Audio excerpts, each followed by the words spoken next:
Hello and welcome to another one of my videos, and in today's video I'm going to talk about quite a contentious topic. It's all to do with why I don't listen to people's opinions concerning valuation. This isn't a shot at anyone. I'm not taking swipes in any direction. It's more to do with the longer I've been doing this, the more I've realised that people's opinions are actually just that's all they are. If you do like my content, to support me by now, you can do that by liking, commenting and subscribing. And if anyone takes this personally, it's not aimed at anyone.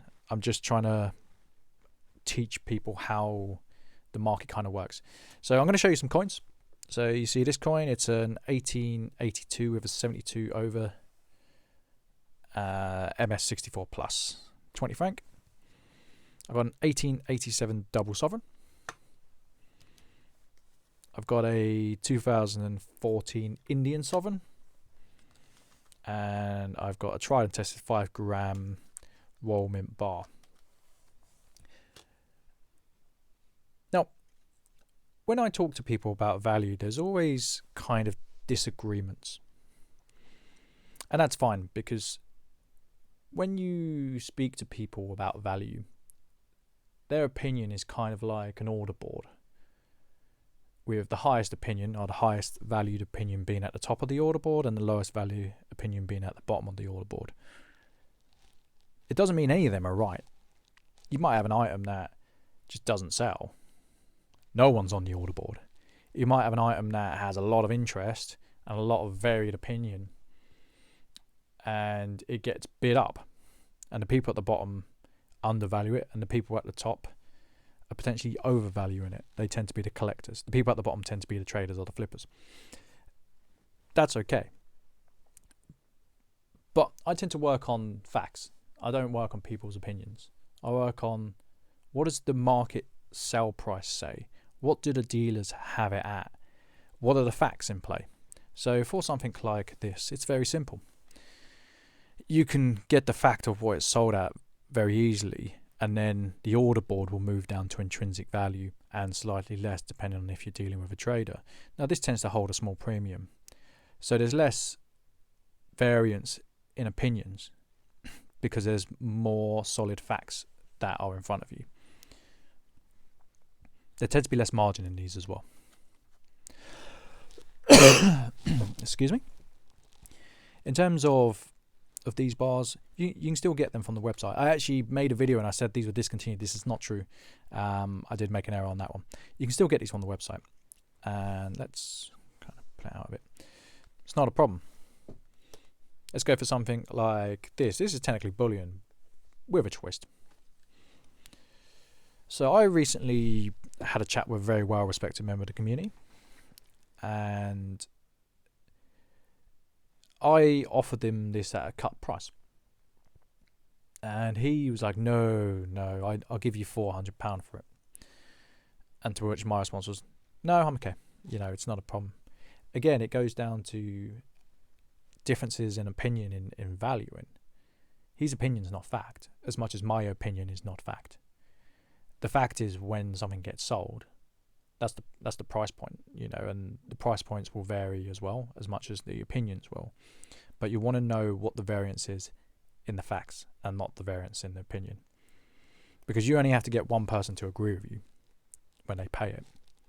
You don't, the lower you're going to price it, the more people are going to want it. But to get the best price, you just need one person to agree. So this will go to most probably a collector. Now, one company has this up at £1,000 in eBay. I don't think it's worth anywhere near there, but it's certainly not worth £400. I may be sitting on this for a year to find a collector. How many people are collecting Indian sovereigns? It's a difficult one. But where there's less of a marketplace for something and there's less liquidity, the opinions will vary. The collector's opinion will hold more weight, and the trader's opinion will have less weight in terms of how they price it. If it's hard to move, the trader will want to pay less, so you need to find a collector. Again, this is another coin that kind of came up. I was having a chat with Someone who buys from me a lot. He's a really nice guy. We talk about coins a lot. He's got some lovely stuff. Lovely stuff. So this is an 1887 double. And he said to me, now I hadn't really researched it. He's like, how much do you think it's worth? I was like, 1400. I just chucked a number out. I looked at online and I was like, 1400. It's not worth 1400. I did concede that. I was like, it's not worth 1400. But he put it out and he's like, well, people are like, 750. It's not worth 750. It's worth what someone will pay for it. But I don't agree with the opinions of 750. I think that's a scandalous price. I put it up in auction, it got to 800. Maybe I am wrong, but I'm happy to hold it to find out. I think someone would pay between 1,000 and 1,200 on this. But the variance differs. You might go to another dealer and the dealer will say, no, you're talking rubbish. It's worth 750. I tend to listen to dealers more because a dealer will tell me straight. They say, I buy for this and I'll sell for that. So I spoke about the deal I was meant to be doing today. That should still be happening.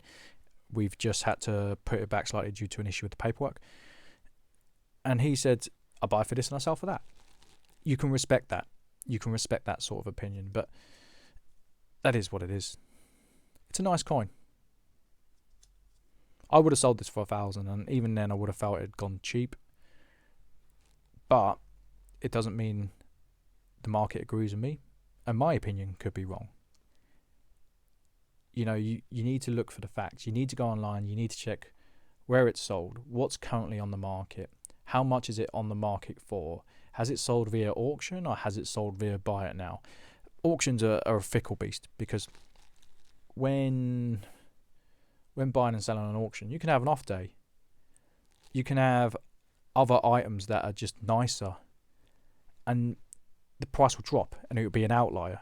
Or you can have a day where it's a feeding frenzy because there's poor quality stock and the price will get bid up.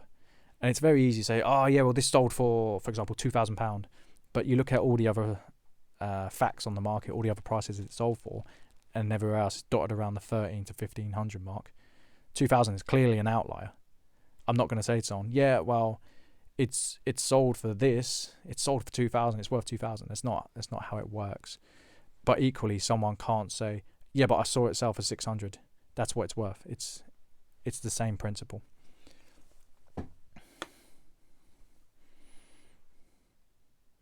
With graded coins have got a habit these days of being exponential in price overall. Being exponential in price the higher the grade goes overall. This is what I consider a recent phenomena. It's really strange. A few years ago, I think it's really taken off. I think there's a few key players who've really pushed this and they've done very well from the narrative. And that's okay. It's not a problem. We're custodian of coins and we buy them because we're either collectors or because we're investors. And overall, you want to be able to either get money back out of it, either what you paid, or you want to increase what you put in. There's nothing wrong with that. Profit's not a dirty word.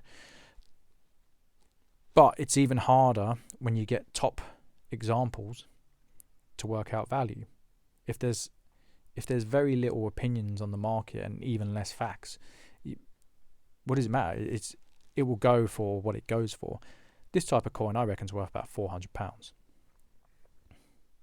There was someone who messaged me about buying. Sadly, he woke me up, and I haven't spoken to him since. I probably should drop him a message to say it is still for sale if you want it. But in terms of the facts of the market and the opinions, there's some coins it just doesn't really matter.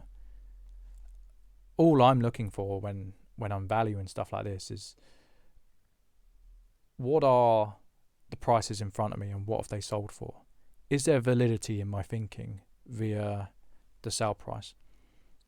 And if there isn't, I move my sell price. And sometimes that's moving the price up as well. There's been occasions where I've underpriced and I put it on the market and I'm like, actually, that's underpriced. I'll take it back off the market, put it in the safe, and I'll bring it back out at a later date. There are times where I've overpriced it and I end up coming down. I'm not too worried about that. The price is the price. My opinion is, I'm not arrogant enough to think that my opinion matters in terms of what something's worth. I don't think it is. It's the market prices in front of me that matter, not what I have to say about them. So I hope that's kind of makes sense. I hope it hasn't been a ramble. yeah, if you enjoyed the video, you know how to support me by now. You know it by liking, commenting, and subscribing. And I'm going to be doing a giveaway soon. So yay. Take care, guys. Bye.